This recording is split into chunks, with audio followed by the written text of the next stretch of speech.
Welcome to the deep dive.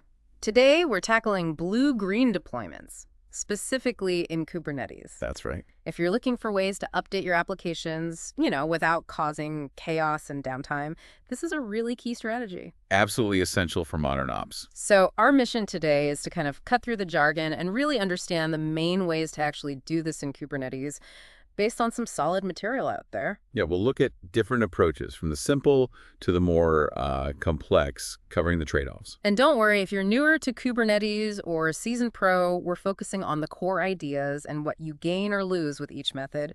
Sound good? Sounds perfect. Let's get into it. Okay, first up, the simplest way, Kubernetes service selector switching. What's the deal with that one?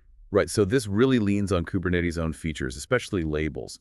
You basically run two identical versions of your app side by side. The blue and green version. Exactly. Let's say blue is your current live version, green is the new one. They have different labels like version blue and version green. Okay, got that. Then you have a standard Kubernetes service. Initially, its selector tells it to send all traffic only to pods with the version blue label. Right, straightforward. So the switch is just changing that label. Precisely.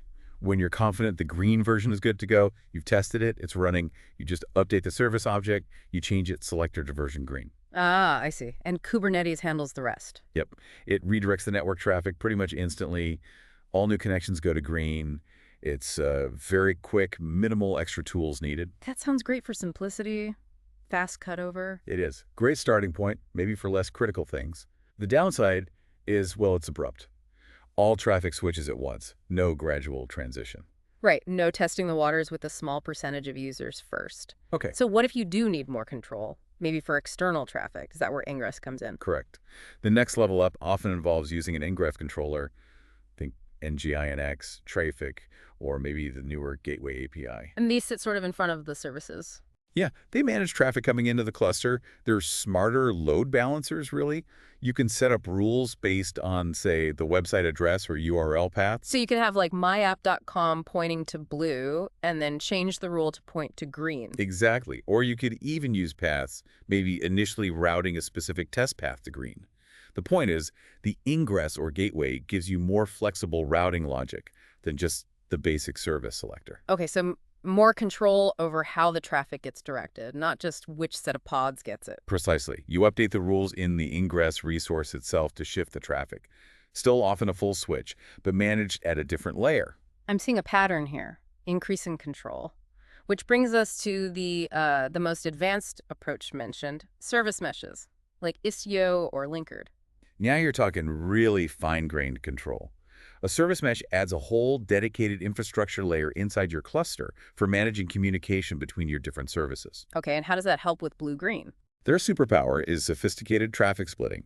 You can configure rules like Istio's virtual services and destination rules to say things like What? Like send 90% of traffic to the blue service, but send 10% to the green service. Ah, okay. Now that's different, a percentage split. Exactly. And then you can gradually adjust those percentages, go from 90-10 to maybe 50-50, then 10-90, and finally 0-100, shifting all traffic to green over time. While watching metrics, presumably. Absolutely. You monitor error rates, latency, whatever's important for the green version as it takes more traffic. If things look bad, you can easily shift back to 100% blue. That sounds much safer for critical applications. It feels a bit like canary deployments, mixing the concepts. It is. Service meshes really excel at canary rollouts, and you can definitely use that capability as part of a blue-green strategy. It offers the most control and safety, minimizing user impact. Makes total sense. Now, quickly, the source material also flagged database migrations as a tricky bit. Oh, definitely. That's a whole topic on its own, but yeah. Yeah. If your green version needs a database schema change, you have to handle that very carefully. How so? Ideally, changes need to be backwards compatible, so both blue and green can work with the database schema during the transition. Tools like Flyway or Liquibase are often used here, but it adds complexity. Right. Something important not to forget. Okay, and we saw mentions of patterns like two-stage with immediate cutover. That maps directly back to the simple service selector switch we talked about first. Deploy green, then flip the switch, bam. And three-stage with canary. That lines up perfectly with the service mesh approach. Deploy green, gradually shift traffic, the canary stage, then fully switch over. Got it. So wrapping this up, we've seen a spectrum. Simple service, switching quick, easy, but all or nothing. Yep. Then ingress or gateway for more flexible external traffic routing. And finally, service meshes for that really granular percentage-based traffic shifting and monitoring. Maximum control, but also more complex to set up and manage. Exactly. There's no single best way. The right choice really depends on your application, your team's expertise, and how much risk you're willing to tolerate.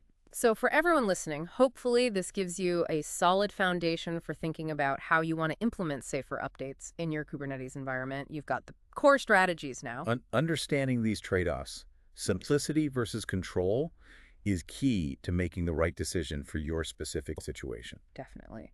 And maybe here's something to think about. As our applications get more and more interconnected and complex, could the future actually lie in some kind of hybrid approach, maybe using different strategies for different parts of the system to get the best of all worlds? That's a fascinating thought. Combining techniques might indeed be the most robust path forward. Food for thought. Thanks for taking the deep dive with us today.